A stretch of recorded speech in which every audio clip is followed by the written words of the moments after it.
Okay, well, all the graphs are the same, or all the line part of the graph is the same.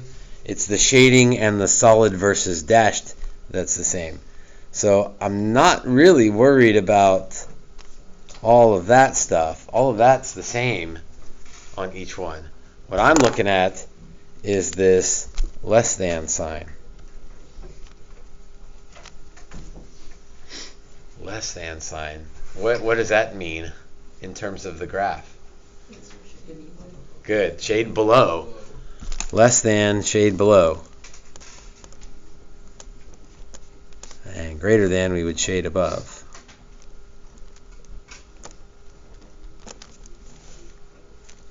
So this is a shade below problem.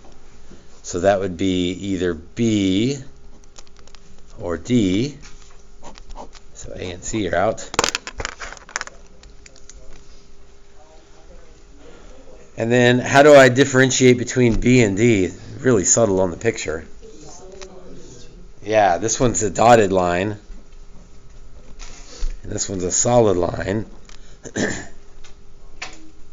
So which one is it? B. Because if it's equal to, then we would have a solid line. Less than or greater than, that would just be a dotted line. So everything in this problem sort of hinged on that one little symbol, not so much the actual x to the fourth and x cubed and all that stuff. Is it also solid when it's like less than or equal to, or is it just equal to? So it's solid if it's equal to, or if it's less than or equal to, yes. So as long as there's an equal sign involved, then it's solid.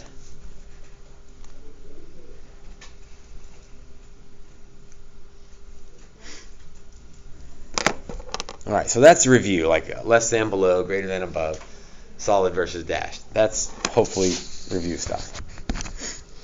Number 2. The graph of y equals g to the x is shown on the right. Shade the correct part of the graph so that it is the graph of y is greater than g to the x. So if I want the solutions that are greater than, that graph is g to the x, where are the y values that are greater than that graph? Above it.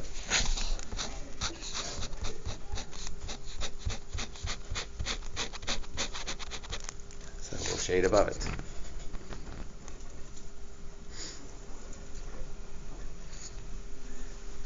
Part B. State the changes you would need to make to the graph so that it is the graph of y is less than g to the x. Okay, so right now we've got the graph of y is greater than or equal to g of x. What would we have to change about the graph to make it the graph of y is less than g to the x? Shade below and change the line to dotted line. Heard them both. Shade below and make it a dotted line.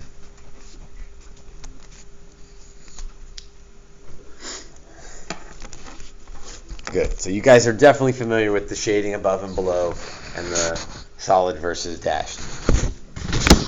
You may not have seen a problem quite like 3 and 4, and they go together. And I wish we would put them in a different order. 3 and 4 go together.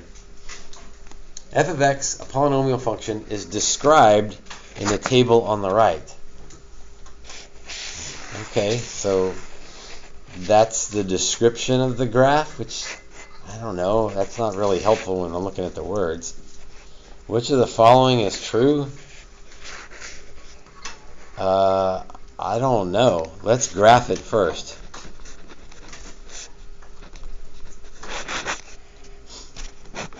Which is why we should do number 4 first, and why we should have asked the question for number 4 first. F of x is described in table 3 on the graph at the right. Sketch a possible graph of f of x. Okay, so we've got to translate all of those words into a picture. Then we should be able to answer the questions. So when x is less than negative 2, when x is less than negative 2, so when we're left of negative 2, f of x is negative. Oh, I'm going to try to color code this.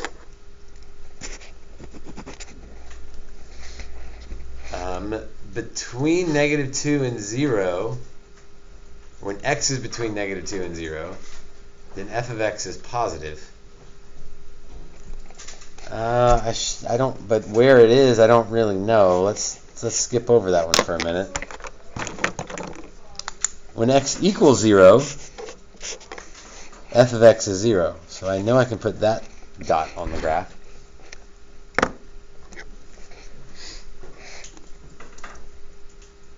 And now I think if I back up, I think I can make sense of that previous statement.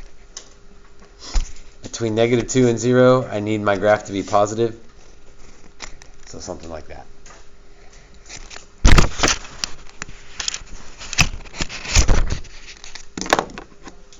All right, from 0 to 4.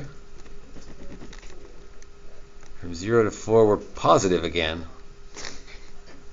And from 4 on, we're negative.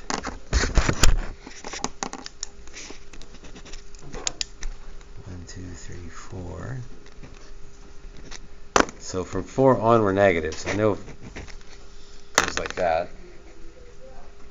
But from 2 to 4, or 0 to 4, excuse me, we're positive. So something like that. Does that make sense? Right, now I think we can answer these questions. F has a relative maximum. So I'm back at number 3. Statement 1. F has a relative maximum when x equals 0. True or false? False, because it's got a relative minimum there. Number 2. The degree of f is at least 4. The degree of f is at least 4. Well, the degree has to go with number of zeros. So how many zeros do I have on my picture there? Yeah, 0 counts as 2. That's a double root hiding right there. So I do have 4 zeros. And it says at least 4 zeros because maybe that's a quadruple root. And maybe over here at 4, maybe it does a wiggle through there, so it's a triple root. We don't really know. So it's at least 4 though. So statement 2 is true. Statement 3, the leading coefficient of f must be positive. Why not? Because it's going down, pointing down. Yeah, the in behavior, the right in behavior is going down. So the leading coefficient should be negative. So it is statement number 2 only. But how you're supposed to answer that without a picture to look at, I don't know. So be careful on the homework. It's like that as well. There's some paired problems, and I feel like they're out of order because how in the world are you supposed to answer number 3 without the graph in number 4?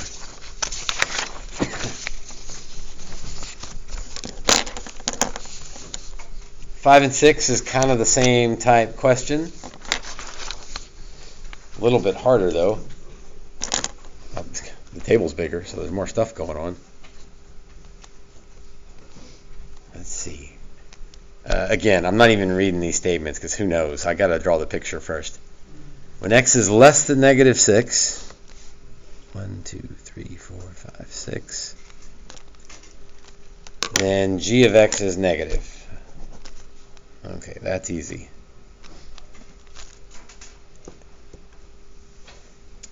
At negative 6, g of x is 0. Between negative 6 and 2, it's negative again.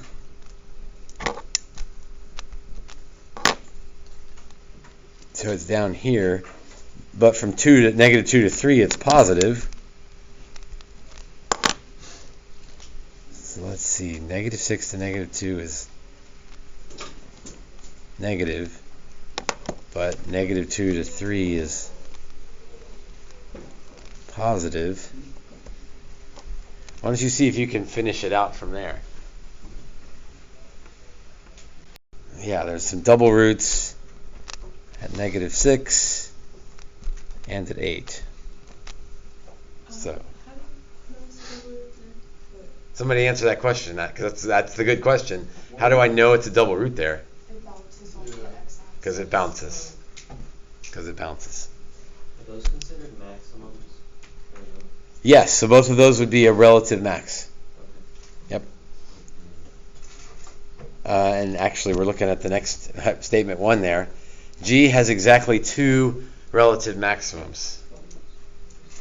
Why false? Because there's 3 relative maximum. Right, relative maximum, that just means the top of a hill. It has 3 relative maximums.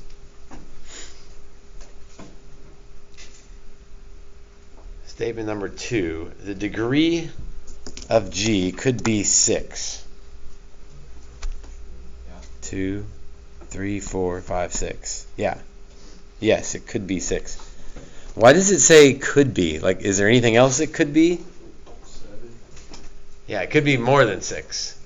It could be more than 6. It could be 8 or 10. Yeah, I don't think it could be 7, but I think it could be 8 or 10. Because those could be, you'd have to increase by 2 to make it look the same. That would be an extra tricky question. But it could be 6. 6 or more. The leading coefficient of G must be negative. Leading coefficient, that's the right end, so yes. So 2 and 3.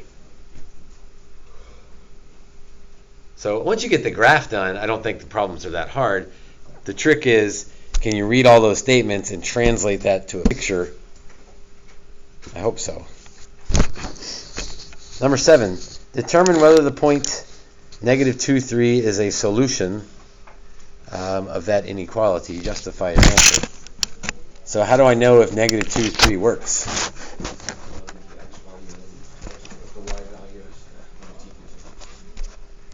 So the y value is the f of x, that's 3. And then I'll put the x value in.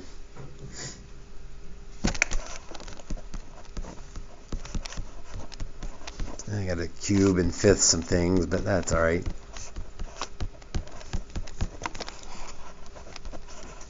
Let's see, 2 to the 5th. 2 times 2 is 4, times 2 is 8, times 2 is 16, times 2 is 32. -32. -2 cubed would be -8. Times -6 is a positive 48. And then it gets easier from there. In fact, those last two, plus 2 minus 2, cancel those out. Let's see, 48 minus 32 would be 16. 16 minus 12 is 4. 3 is less than or equal to 4. What's my answer to this question then? But it's less than. It is a point. Less than or equal. Right, and it's less than. So yes. Yes.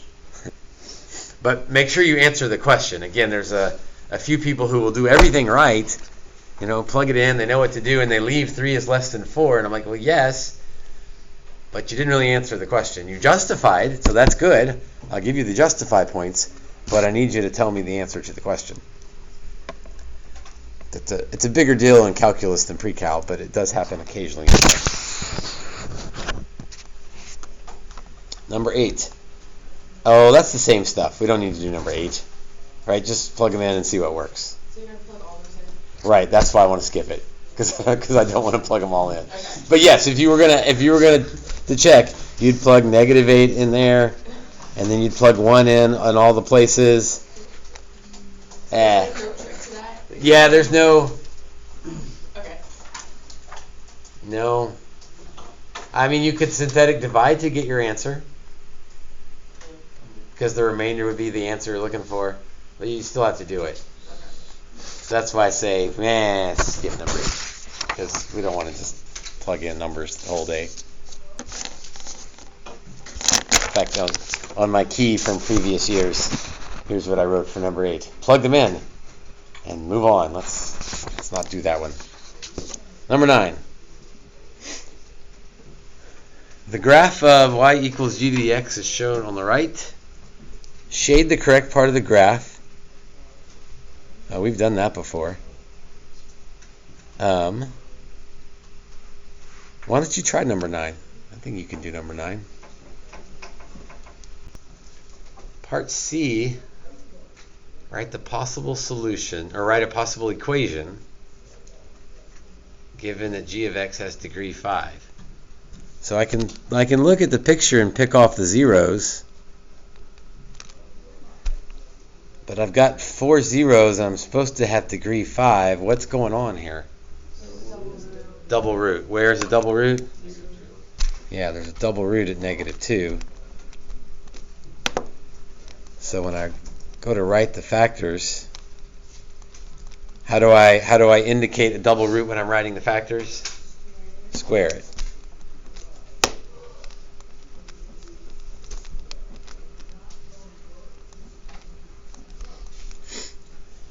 And I guess that looks a little funny with the x sandwiched in there. Usually we put the x first, but that's sort of the order they appear on the graph, so there's nothing wrong with leaving it like that.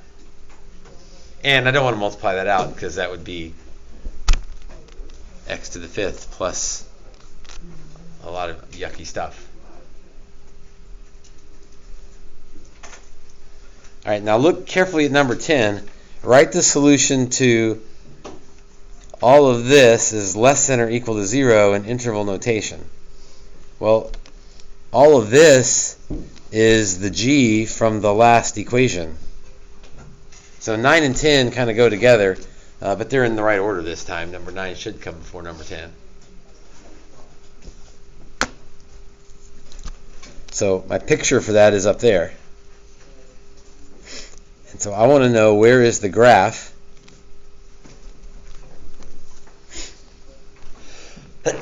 less than or equal to 0?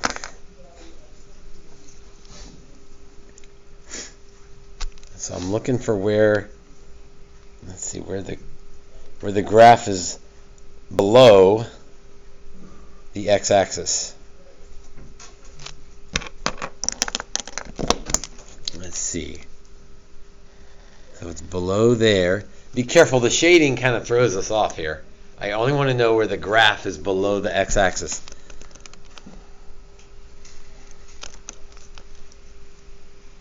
Or equal to, so be careful about that, because it equals right there at that double root.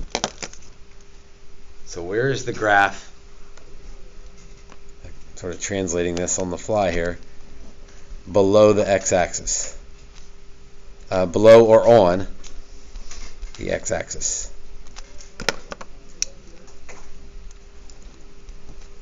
So I translated my equation into words there. Where's my graph? Below or equal to the x-axis. So in interval notation, from -infinity up to -3. We want to include -3 because equal to.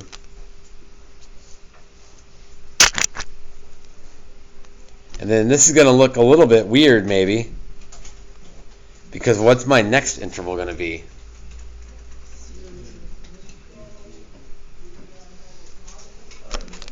Well, 0 to 1, but even before I get to 0 to 1, -2.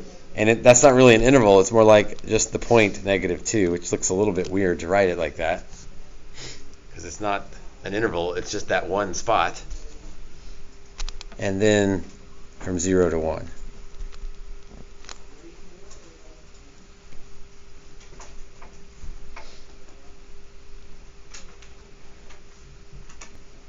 But the best way to answer that question is to have the graph. And so that's the key part of what's going to be in number 11, is I can't really answer the question unless I'm looking at the picture. So on number 11, let's see if we can draw the picture. X cubed plus 4x squared minus 5x greater than or equal to 0. So that means I want the graph to be above the x-axis. And not on the x-axis, just above the x-axis. So I need a graph of that thing, and then I'll be able to just look at it and figure out the answer.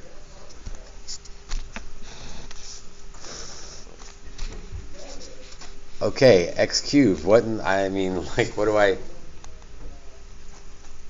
Thoughts? How could we find some zeros of that thing? Okay, I could try to factor it. Oh, I can take an x out. So I thought I was going to have to be doing guessing, but I can take an x out. X squared plus 4x minus 5. So x equals 0 is a root.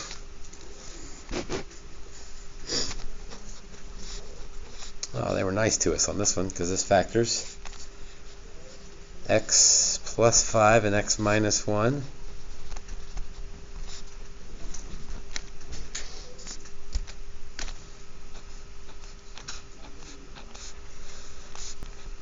So negative 5 is a 0, and 1 is a 0. And there's no double roots, so there's no bouncing.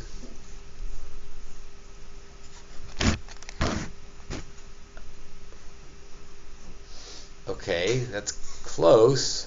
What else do I need to know here? Yeah, in behaviors. You got some motions going on over there. So in behaviors is what's going to help me figure out what's going on.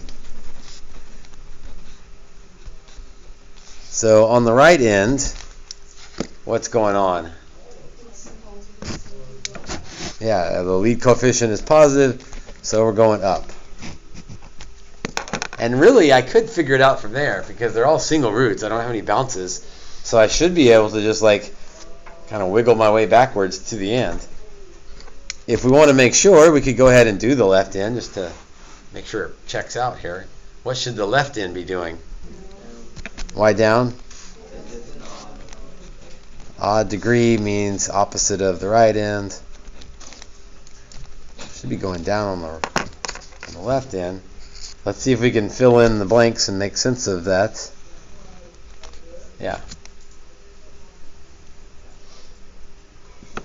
Okay, but that wasn't really that was the process of the problem. The answer to the problem is, where is my graph above the x-axis? Well, and some people just answer it, they'll look and answer it. I'd like to highlight to just help me visualize what I'm looking at here. There's where it's above the x-axis. So that's from negative 5 to 0. Oh, wait a minute. Am I including negative 5 or not?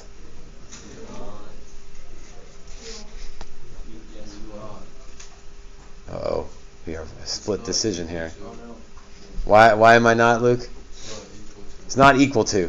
So I'm right to put a parentheses. I don't want to include negative 5. So negative 5 to 0. And then 1 to infinity.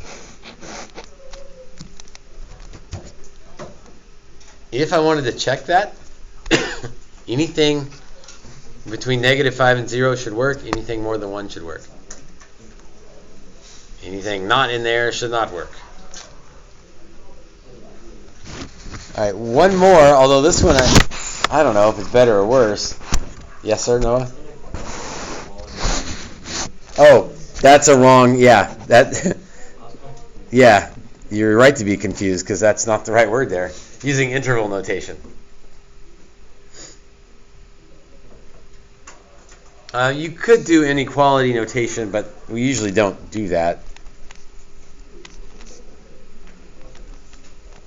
That would be inequality notation, but I think I just typed the wrong word there. Number 12. Is number 12 better or worse than number 11?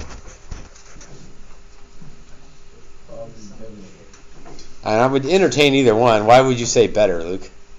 Oh, I don't know. If you ask the question, then probably better. So I just say that. I mean, like easier or harder than number 11 is how I meant to ask that question. Why easier? It's already factored. I like that. You could say it's harder because there's more factors there, but it's already factored, so I can just pick off my zeros. X equals 0. X equals 4. Although I need to be careful what's going on at 4. Triple root. What does that mean in terms of the graph? Yeah, it crosses, but it does the wiggle thing. X equals -5. And what's going on at -5? Double root, so that bounces. And then x equals 7. Just a regular old single root there.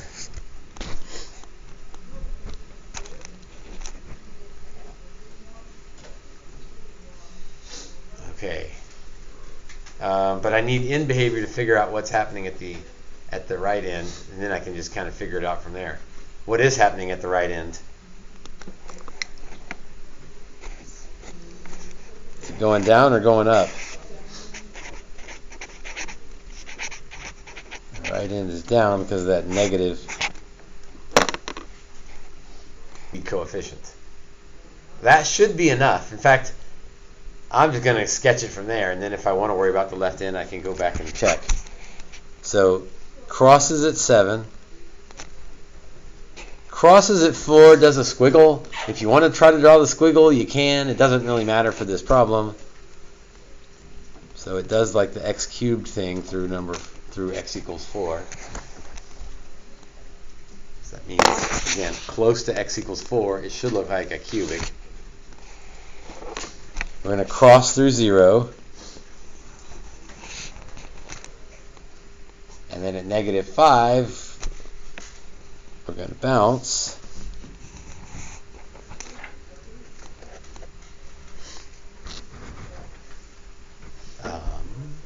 So looking at the ends, is this an odd degree or an even degree problem? Odd degree. Let's check that and make sure. Let's see. There's 1 plus 3 is 4, 5, 6, 7. So yes, the left end, degree 7, so should be going up, opposite the right end. Okay, but all that's just the graph. I haven't answered the question. Translate this into English for me. What am I looking for? Where the graph is what? Above the greater than 0 or above. I want the graph to be above or on the x-axis. Now, again, most people can just look at the graph and see. I'm going to take the extra step highlighting all the places where the graph is above the x-axis. And since it's just a above-below problem, I'm not really worried about how accurate my graph is. Like, is it steeper? Does it look a little different? Yeah, probably, but I've got the above and below stuff down. So -infinity to 0 and 4 to 7. -infinity to 0 and 4 to 7. So answer choice B.